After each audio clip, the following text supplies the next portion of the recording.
MMA math doesn't really make much sense. For example, if a guy lands 21 takedowns in a fight, some people think this is unimpressive, because it means the opponent was able to keep escaping. And as a result, Khabib Nurmagomedov's record-breaking 21 takedown performance against Abel Trujillo is dismissed as unimpressive.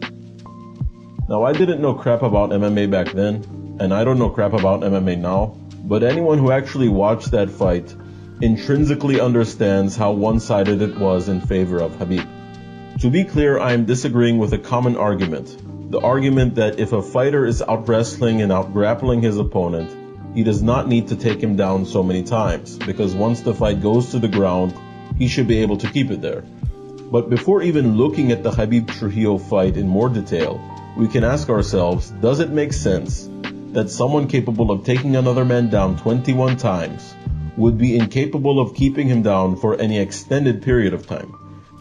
And even if that were the case, how did he manage to have that many opportunities to take his opponent down in a 15-minute bout without having some advantage in wrestling skill? The key to answering this lies in a difference between how a takedown is defined in the respective sports of MMA and freestyle wrestling. The unified rules for MMA define a takedown according to two criteria.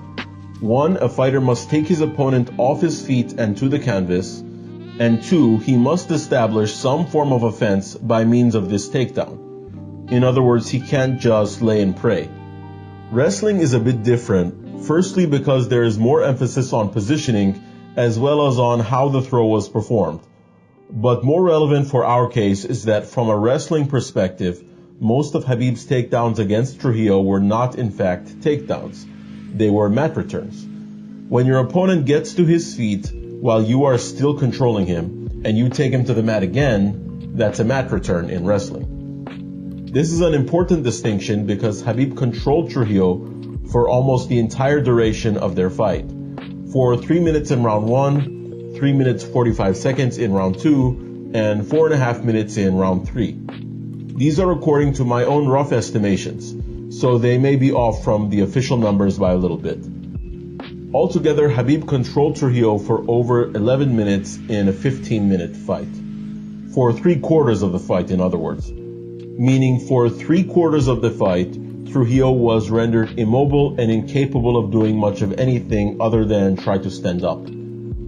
Trujillo is a 4-time NAIA All-American and an imposing physical force who was actually one of the lightweight fighters even bigger than Khabib.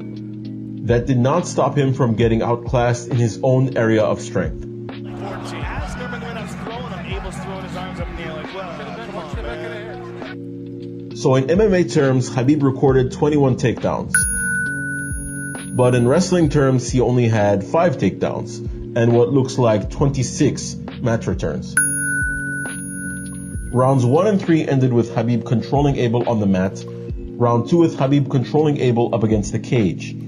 When an otherwise elite wrestler is so thoroughly outclassed, there is no reason to not be impressed. And our imagination about what some numbers may imply about the fight should not supersede the evident reality we see when we watch the fight.